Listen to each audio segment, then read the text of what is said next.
Hey guys, welcome back to my channel. My name's Claire and you are watching another episode of my Spiritual Sunday series, the one where I talk all about the deeper issues in life, from subjects related to mental health, human psychology, spirituality and so much more. If you're enjoying these videos so far, please do remember to give them a thumbs up, subscribe to my channel and hit the notifications button so you don't miss any of the latest updates from me. And if you've got any questions or topics you'd like me to cover in the future, please do pop them in the comments below or come and say hello to me over on Instagram. I wanted to start to talk a little bit more about some of the concepts and ideas that I may have touched on in the past so that we can gain a deeper understanding of them. Today I wanted to look at the ego, a term you may well be very familiar with, but do you actually know what it means? The ego, also known as the false identity, is everything that we believe we are. What we might call our self, including our personality, skills and talents. The person we call I or me, it feels very real, but it is merely just an illusion. What we are goes beyond the ego and is far more than what exists in the mind. The ego begins to form from birth and continues to develop throughout our life depending on our experiences and environment. It is made up of mostly thoughts or series of thoughts which then become beliefs.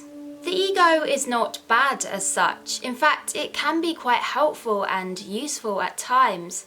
However, it is important to recognize it and separate ourselves, our true self, from this illusion, or it can be quite destructive and create a lot of unnecessary emotional drama.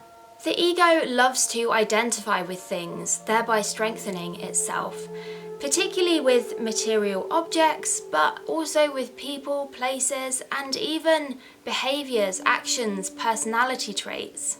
For example, we might refer to something we possess as being mine, or we might say something like, I'm a good person because I give to charity. The ego also loves to identify with certain roles, such as mother, father, wife, husband, sister, brother, etc., or with certain job titles, doctor, chef, entrepreneur. Much of what it attaches itself to are events and experiences we had in the past, which are simply just memories, groups of thoughts which aren't always accurate. To the unconscious, unaware individual, it can be very difficult to distinguish between this false self and their real or true self. They may not even realize that the ego is in fact false because they are so lost in the mental construct. They believe that their thoughts or voice in their head is who they are, and so trying to tell them otherwise can ignite a lot of negative emotions in defense. The ego desperately wants to survive and will do anything it can to protect itself, even to the detriment of the individual. However, the more we raise our level of awareness, i.e. slow things down, become more present, notice what is going on around us without constant labeling and judgment, step out of the mind, the easier it is to see when we are speaking, thinking or acting out from ego. By paying more attention to our emotional reactions we have in response to external events and situations, we can ask ourselves whether they arose from certain false beliefs we hold about ourselves. It is not an easy practice at first, particularly if we are very identified with our mind, because it almost feels like we are denying or losing a part of ourselves, and that can be very painful. However, the more we do this, the more we step into our true self, the higher part of us that can never be threatened, lost or destroyed, an inner beauty and peace, joy and love. We sometimes might refer to somebody else as having a big ego, and this is often associated with arrogance or being big-headed, but it is not always so. The ego is neither all positive or all negative. It's normally a mixture of both, and depending on what situation we find ourselves in, we may play a slightly different role.